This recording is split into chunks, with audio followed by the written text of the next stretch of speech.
మత్తయి, దేవుడు పాత నిబంధనల్లో తన ప్రజలకు వాగ్దానం చేసిన రక్షకుడు యేసేనని, ఆయన వాగ్దానాలన్నీ యేసులో నెరవేరాయని మత్తయి సువార్త చెబుతోంది.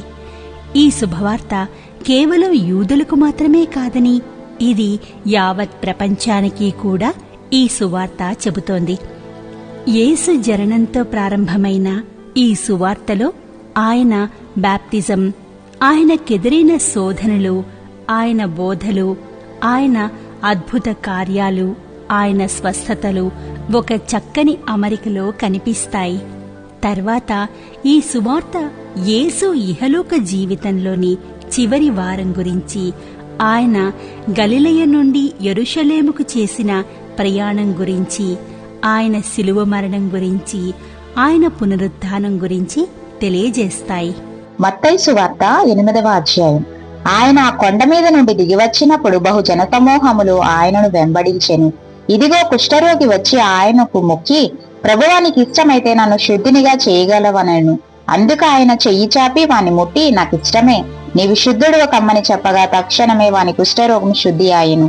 అప్పుడు యేసు, ఎవరితోనూ ఏమీ చెప్పకు సుమీ, కాని నీవు వెళ్లి వారికి సాక్ష్యార్థమై నీ దేహమును యాజకునికి కనబరుచుకొని మోషే నియమించిన కానుక సమర్పించుమని వానితో చెప్పెను.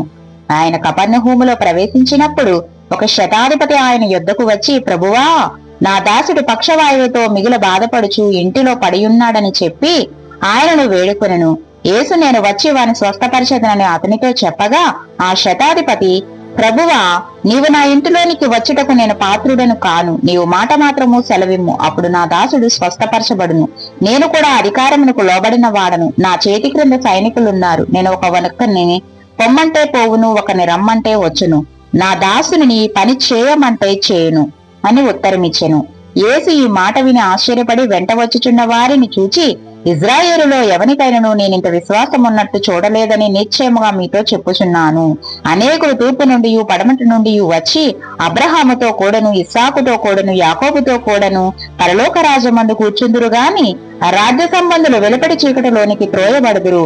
అక్కడ ఏడ్పును పండ్ల కొరుకటియు ఉండునని మీతో చెప్పుచున్నాను అనెను.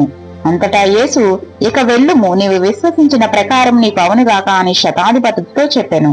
ఆ గడియలోనే అతని దాసుడు స్వస్థత నొందెను. తరువాత యేసు పేతురింటిలో ప్రవేశించి జ్వరముతో పడి ఉన్న అతన్ని చూచి ఆమె చెయ్యి ముట్టగా జ్వరం ఆమెను విడిచెను. అంతటా ఆమె లేచి ఆయనకు ఉపచారం చేయసాగెను. సాయంకాలమైనప్పుడు జనులు దయ్యములు పట్టిన అనేకులను ఆయన యొద్దకు తీసుకుని వచ్చిరి. ఆయన మాట వలన దయ్యములను వెళ్ళగొట్టి రోగుల నెలను స్వస్థపరిచెను. అందువలన ఆయనే మన బలహీనతలను వహించుకొని మన రోగములను భరించనని ప్రవక్త అయిన యెషయా ద్వారా చెప్పబడినది నెరవేరెను. యేసు తన యొద్దనున్న జనసమూహమును చూచి అద్దరికి వెళ్ళవలేనని ఆజ్ఞాపించెను. అంతటా ఒక శాస్త్రి వచ్చి, బోధకుడా, నీవెక్కడికి వెళ్ళినను నీ వెంట వచ్చేదనని ఆయనతో చెప్పెను. అందుకు యేసు, నక్కలకు బొరియలను ఆకాశ పక్షులకు నివాసములను కలవుగాని మనుష్య కుమారునికి తలవాల్చుకొనుటకైనను స్థలము లేదని అతనితో చెప్పెను. శిష్యులలో మరి ఒకడు, ప్రభువా, నేను మొదట వెళ్లి నా తండ్రిని పాతిపెట్టుటకు నాకు సెలవిమ్మని ఆయనను అడుగగా, యేసు అతనిని చూచి, నన్ను వెంబడించుము, మృతులు తమ మృతులను పాతిపెట్టుకొననిమ్మని చెప్పెను. ఆయన దోణి ఎక్కినప్పుడు ఆయన శిష్యులు ఆయన వెంట వెళ్ళిరి. అంతటా సముద్రం మీద తుఫాను లేచినందున ఆ దోణి అలల చేత కప్పబడెను. అప్పుడు ఆయన నిద్రించుచుండగా వారు ఆయన యొద్దకు వచ్చి, ప్రభువా, నశించిపోవుచున్నాము, మమ్మను రక్షించుమని చెప్పి ఆయనను లేపిరి. అందుకు ఆయన, అల్పవిశ్వాసులారా, ఎందుకు భయపడుచున్నారని వారితో చెప్పి లేచి గాలిని సముద్రమును గద్దింపగా మిక్కిలి నిమ్మలమాయెను.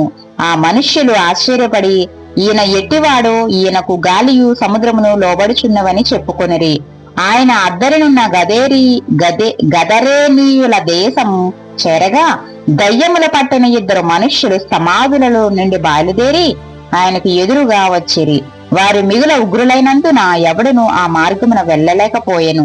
వారు, ఇదిగో దేవుని కుమారుడా, నీతో మాకేమి, కాలము రాకమునుపే మమ్మను బాధించుటకు ఇక్కడికి వచ్చితివా అని కేకలు వేసిరి. వారికి దూరమున గొప్ప పందుల మంద మేయుచుండగా ఆ దయ్యములు, నీవు మమ్మను వెళ్ళగొట్టిన ఎడల ఆ పందుల మందలోనికి పోనిమ్మని ఆయనను వేడుకొనెను. ఆయన వాటిని పొమ్మనగా అవి ఆ మనుష్యులను వదిలిపెట్టి ఆ పందులలోనికి పోయెను. ఇదిగో ఆ మందంతయు ప్రపాతము నుండి సముద్రంలోనికి వడిగా పరిగెత్తుకొని పోయి నేలలో పడి చచ్చెను. వాటిని మేపుచున్నవారు పారిపోయి పట్టణములోనికి వెళ్లి జరిగిన కార్యములన్నీ దయ్యములు పట్టిన వారి సంగతియు తెలిపిరి. ఇదిగో ఆ పట్టణస్థులందరూ యేసును ఎదుర్కొని వచ్చి ఆయనను చూచి తమ ప్రాంతములను విడిచిపొమ్మని ఆయనను వేడుకొనిరి.